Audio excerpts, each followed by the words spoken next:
आप लोग हिंसा के स्वभाव को नहीं जान पा रहे। गर्भ में बच्चा पल रहा है, मुझे नहीं चाहिए, ये तुमने कोई ककड़ी कीड़ा समझ रखा है।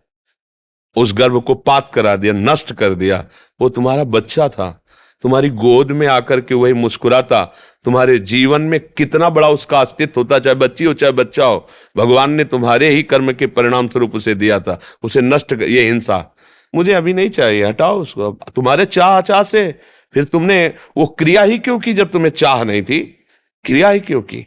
संतान की चाह नहीं थी। और जैसे डॉक्टर से जांच कराया तो पता चला ठीक नहीं, हाँ तो ठीक नहीं तो सेवा करो जीवन भर, तुम्हारा पाप नष्ट हो जाएगा जो तुम्हारे कर्म है।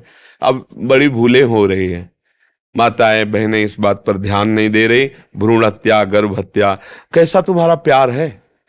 अगर वही बच्चा बाहर आंगन में खेलता हो, आके कोई एक थप्पड़ लगा दे तुम्हारी छाती पे लगेगा, तुमने मेरे बच्चे को मार कर, और वही बच्चा जो केवल तुम्हारे गर्भ रूपी आंगन में तुम्हारे ही आश्रित है और उसको तुम नष्ट करवा रहे हो, कैसा तुम्हारा हृदय?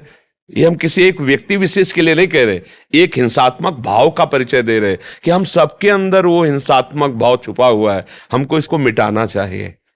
अब ऐसे ऐसे शब्द सुनने को मिलते हैं जिनसे ऐसा लगता है क्या मतलब बेटी, अरे बड़े बड़े संत महात्मा सब उसी शरीर का आश्रय लेकर पैदा होते हैं। माताओं बहनों के इस शरीर का आश्रय लेकर तो संत महात्मा पैदा होते। तुम किससे पैदा हुए हो? एक माँ भी तो किसी की बेटी थी, अगर वो उसकी सुरक्षा ना करता तो आज तुम माँ कैसे बन सकती, तुम पिता कैसे बन सकते? तो तुम्हारा क्या कर्तव्य है कि तुमने अगर ब्याह किया, संतान उत्पत्ति के मार्ग में चले हो, तो तुम्हारी जो भी संतान है वो किसी के धर्म का पालन करने वाली बनेगी। पुत्र है तो पत्नी लाएगा, तभी तो धर्म पूरा होगा। बेटी है तो पति मिलेगा, तभी तो धर्म पूरा होगा। पुत्र होगा तो अगर बेटी सब मरवा देंगे तो तुम्हारा धर्म कैसे चलेगा? कुछ ज्ञान नहीं, एक राक्षसी स्वभाव बैठ गया है। बेटी है तो मार दो, या अंग विहंग है तो मार दो, वो जीव जीव नहीं है, वो तुम्हारा पुत्र पुत्र नहीं। और अनजाने में प्रायः ऐसे अपराध गृहस्थियों से होते रहते हैं, क्योंकि वो लोग ये समझते नहीं कि भयंकर अपराध है, भयंकर, और इसका प्रायश्चित नहीं किया तो भोगना पड़ेगा। ऐसी जगह तुम्हें तड़पा के मारेगा, ऐसी जगह गिराएगा जहां कोई सहयोगी नहीं होगा।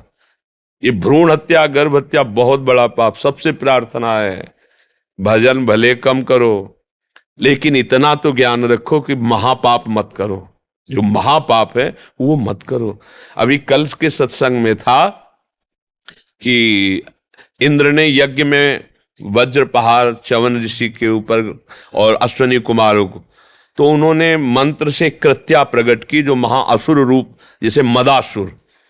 तो जब इंद्र मान गए विनय की, तो उस असुर ने कहा मुझे जिस हेतु पैदा किया है अब मैं व्यर्थ तो जाऊंगा नहीं, मुझे बोलो मैं किन का नाश करूं, क्योंकि मैं करूंगा, मैं इसीलिए प्रकट हुआ हूं।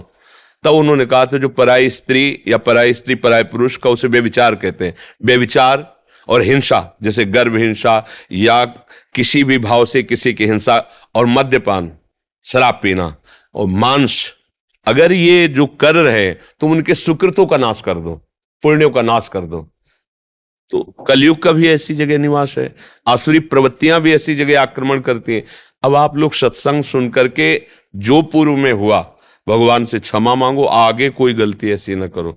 आप लोग हम कौन सा पाप करते हैं? आप जरा थोड़ा सा सोचिए, एक चींटी को भी आप छूना चाहो ऐसे, वो भागेगी अपने प्राण बचाने के लिए।